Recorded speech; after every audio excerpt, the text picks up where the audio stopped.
Welcome back to the show, Mad Villains. Today we're gonna review Doom Patrol Season 3. Alright, there's gonna be some stuff that's out of order. If you've seen the season, then you'll definitely know it. But if you haven't seen this season, I encourage you to see it if it's one of the shows that's of interest to you. Alright, without further ado, let's get into it.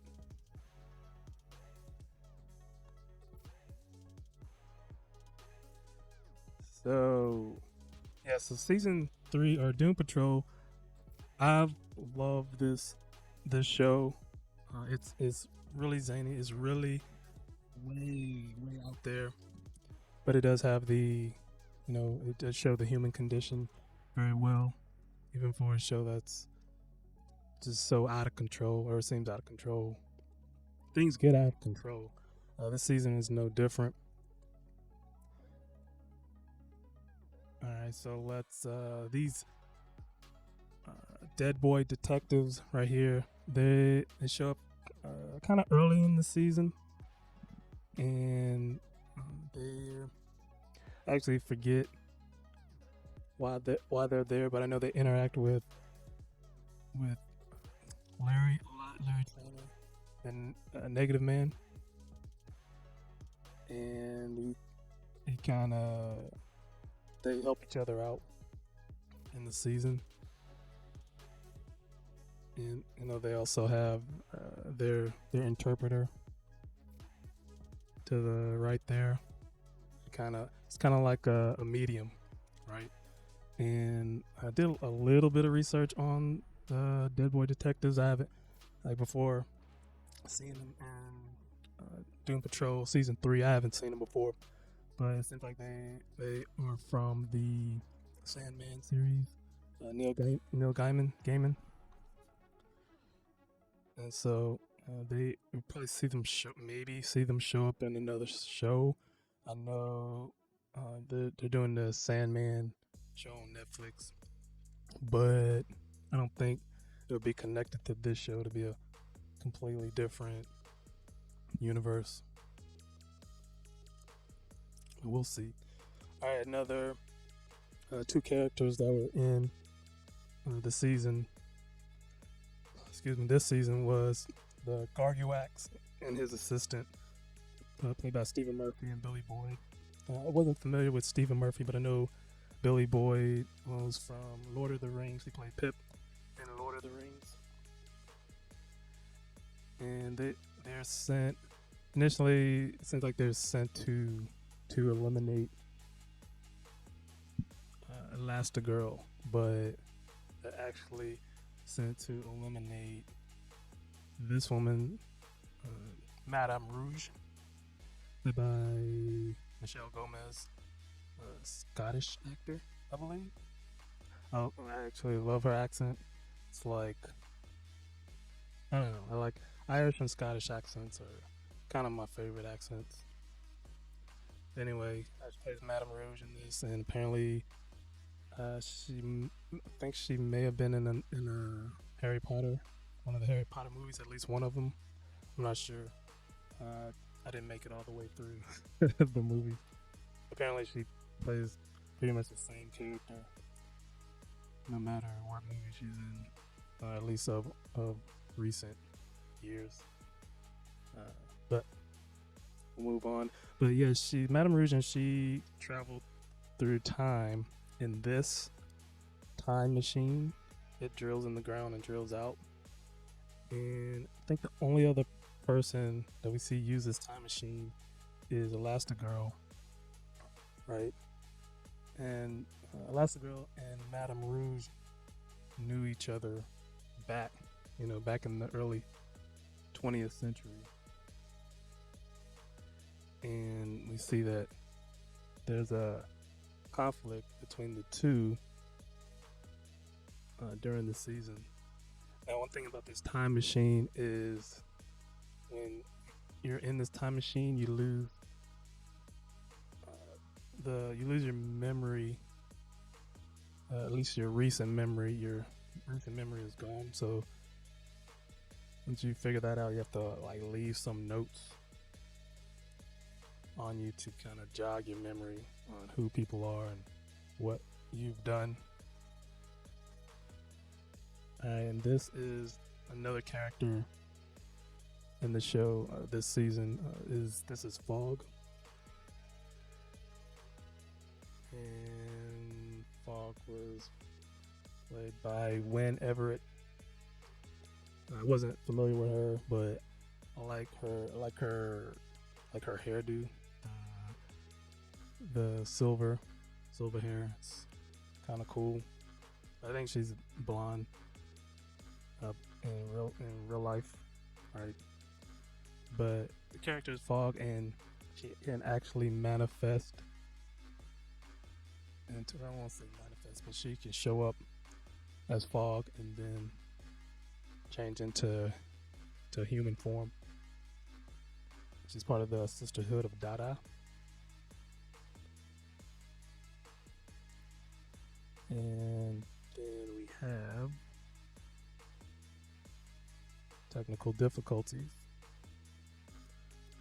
Alright, so this is the rest of the Sisterhood of Dada.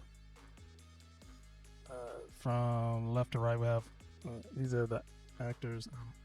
His name is Micah Jill Parker. And Wynn Everett, of course, we just spoke about her. And the Bicycle Man is Miles Mussenden. And then Anita Kalathara and Gina Harazumi. Anita Kalathara plays Holly, and Gina Harazumi is Sashiko. And they're actually all very important to the plot in this season as well.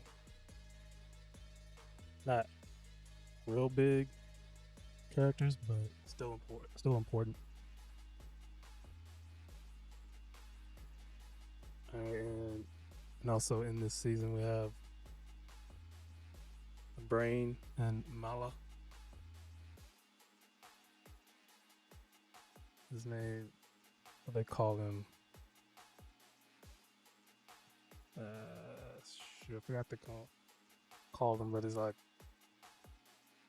Senior Mala, something like that. I know I'm butchering it, but they're the Brotherhood of Evil,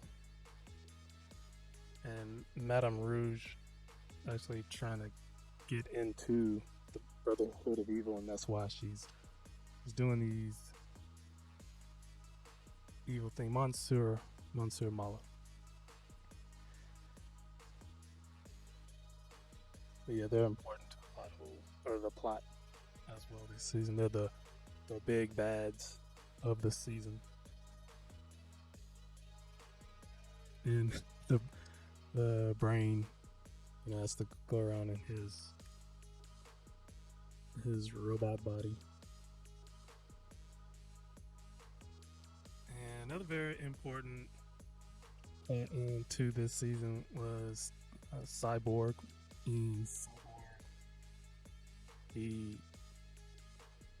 made an important decision to actually not be Cyborg, and he had an opportunity to undergo a procedure to, really he just wanted to be normal, and he does get to that point with the procedure. Of course, his father was against it, and they had a pretty important dialogue in after he did it. And yeah, it's probably one of the most important dialogues of this season. And you see him here, he actually goes back to normal. Alright, and then toward the end, we have the episode where the main cast, they go into their subconscious. And here we actually get to see Brendan Fraser as Cliff Steele. And before they go into their subconscious, they turn into these birds. that the birds have their literal faces. So, just that's wild. But they end up in order to get back to their true selves, they have to admit their deepest, I guess, not regret, but have to admit their deepest vulnerabilities. And at the last episode, I think, yeah, the last episode, the Brotherhood of Evil, they take out Robot Man's brain, and I think, I'm trying to remember, but yeah, they take out his brain and they put it in a glass jar. But what happens is I think Madame Rouge put because the Brotherhood of Evil double crossed her. She ended up putting his brain in this giant robot's body. And so back to Madame Rouge and Elastigirl. Elastigirl was going to eliminate Madame Rouge, but she found it in her heart not to do it and give her a chance to redeem herself. And that was pretty much the end of the season. Overall, I enjoyed it. I enjoyed this season. It's kind of not as good as, like, say, the first season or the second season, but I still enjoyed it. Anyway, I'm looking forward to the fourth season. I'm not sure if it'll premiere next year or not. Hoping they get it done. So anyway, we're gonna you can definitely move on to one of our next videos, and we'll have some more coming at you. All right, take care, Mad Villains. We'll see you in the next video.